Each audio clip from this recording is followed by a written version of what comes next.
আমরা আইবিসি ব্যাংকের যত স্টাফ এখানে উপস্থিত আছি সবাই আমরা সাবেক এমডি শাহ মোহাম্মদ সারোয়ার সে আমাদেরকে চাকরিচ্যুত করা হয়েছে। আমরা সেই চাকরি বিনা অজুহাতে আয়নাঘর মাধ্যমে সাজিয়া আমাদেরকে জোরপূর্বকভাবে আমাকে রিজাইন লেটারে বরখাস্ত করতে হয়েছে। জোরপূর্বক মানসিকভাবে আমাদেরকে অশান্তি সৃষ্টি করে আমাদেরকে জোরপূর্বক আমাদেরকে চাকরি থেকে চাকরিচ্যুত করা হয়েছে। চাকরিচ্যুত কর্মকর্তা কর্মচারীদের চাকরিচ্যুতে পুনর্বহালের দাবি। মানসিক চাপ সৃষ্টি করে যেসব কর্মকর্তা কর্মচারীদেরকে চাকরি হইতে পদত্যাগ করতে বাধ্য করা হয়েছে অনতিবিলম্বে তাদের চাকরিতে পুনর্বহাল করতে হবে। চাকরিচ্যুতের তারিখ থেকে যাহারা ইতিমধ্যে চাকরির বয়স অতিক্রম করেছেন প্রমোশন ও ইনক্রিমেন্ট সহ তাদের পাওনা সম্পূর্ণরূপে পরিশোধ করতে হবে।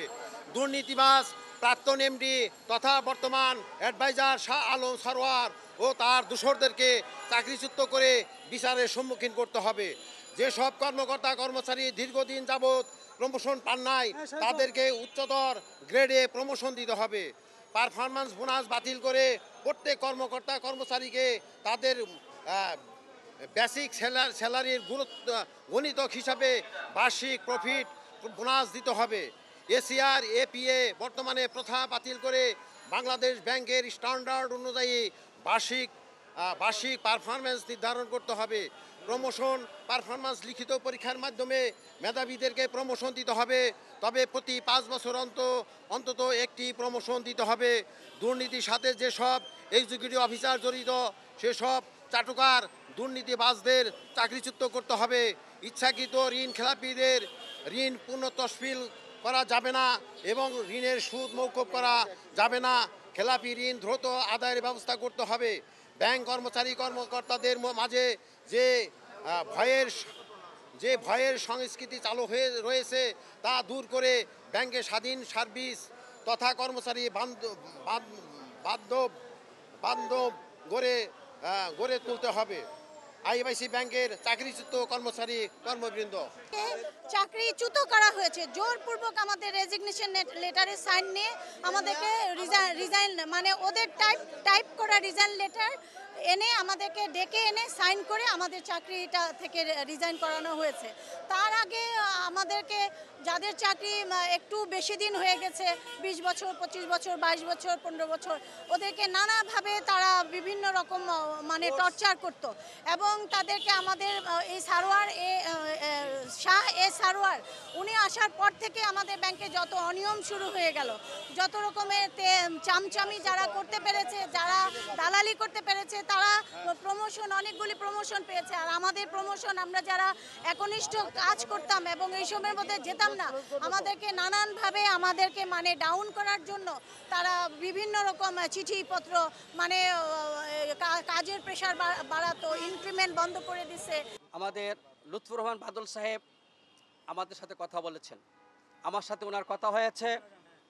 উনি আমাদেরকে স্পষ্ট বলে দিয়েছেন যাদেরকে চাকরিচ্যুত করা হয়েছে 13 সাল থেকে যারা মৃত্যুবরণ করেছেন চাকরিরত অবস্থায় এই প্যানিকের কারণে তাদের সহ সবার চাকরি উনি ফেরত দেবেন ইনশাআল্লাহ।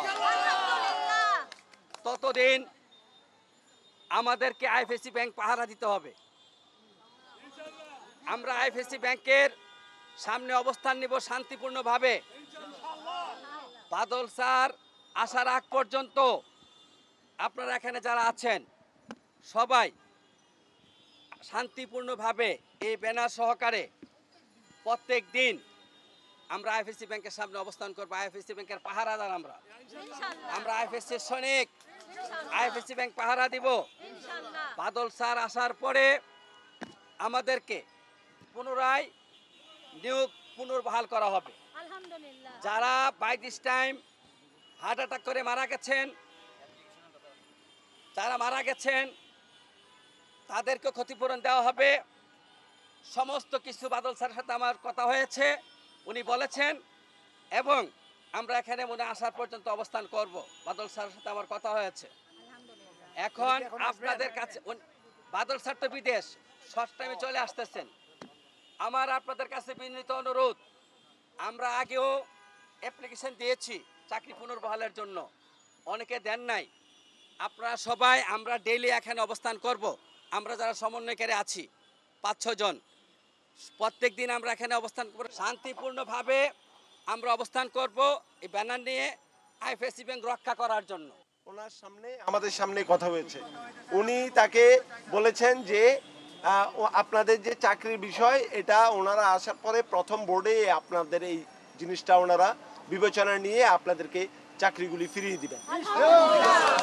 তো সুতরাং আমার মনে হয় যে আপনারা এখানে যে কথাটা বলেছেন যে আপনারা এখানে থাকেন, অসুবিধা নাই, আপনারা শান্তিপূর্ণভাবে থাকেন, আমাদের কোনো সমস্যা নাই, আমরা আপনাদেরকে দেখভাল করব, আপনারা শান্তিপূর্ণভাবে এখানে থাকেন। আর উনি যা বলছেন তাই হবে, ঠিক আছে?